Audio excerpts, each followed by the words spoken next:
मित्रों, राहुल गांधी को जब भी सुनता हूं संसद के अंदर या संसद के बाहर, तो मुझे कई प्रकार के एंटीना को खोलना पड़ता है उनकी बात को समझने के लिए।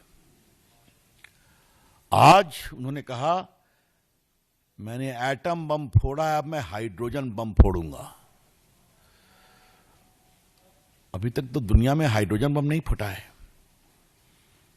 तो राहुल गांधी फोड़ने की बात कर रहे हैं। अगर चुनाव के गणना को लेकर उनका कर्नाटक का एटम बम था तो फुस हो गया, वो दिवाली का एक छोटा पटाखा भी नहीं निकला। वो क्या हाइड्रोजन बम की बात कर रहे हैं। मैंने एक बार संसद में, मेरा भाषण उनके बाद हुआ था संविधान के 75 वर्ष की यात्रा पर, और आज मैं आपको स्मरण दिला रहा हूं। उन्होंने कहा था कि 5-6 साल में व्यक्ति युवा हो जाता है। दूसरी बात कही, तपस्या करने से गर्मी होती है। मामला का संविधान का था तो थोड़ा मैंने बड़ी तैयारी की थी, लेकिन जब मेरा नंबर आया, हमने कहा माननीय अध्यक्ष जी, आज तो ज्ञान का जो प्रवाह मैं विपक्ष के नेता का देख रहा था, तो मुझे लगा कि मुझे दोबारा पढ़ाई करनी पड़ेगी। यहीं से शुरू करता हूं कि एटम बम और हाइड्रोजन बम का चुनाव से क्या संबंध है, इसके बारे में मुझे कुछ जानकारी प्राप्त करनी पड़ेगी। राहुल गांधी जी, क्या हो गया है,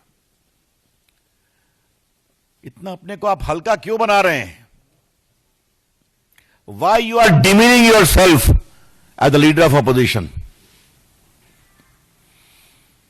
आप विपक्ष के नेता पद पर बैठे हैं, लोकसभा गरिमामय पद होता है। वहां आप अपनी प्रतिभा और क्षमता से आए हैं कि परिवार के कारण आए हैं, देश जानता है। इन कुर्सी पर बैठने के बाद तो कुछ आपका आचरण मर्यादित होगा। याद है ना, मोहब्बत की दुकान लेके चले थे अपनी यात्रा में, याद है कि भूल गए आप लोग? उस मोहब्बत की दुकान में कितना नफरत परोसा, ये भी आप जानते हैं। जरा भैया शांत रहिए, बड़ी कृपा होगी पीछे प्लीज। तो नफरत ही परोसे, अब आप एटम बम और हाइड्रोजन बम की बात बोलते हैं। यह देश को समझना चाहिए, राहुल गांधी गैर जिम्मेवार हैं। इस देश को समझना चाहिए, राहुल गांधी इज इर्रेस्पॉन्सिबल।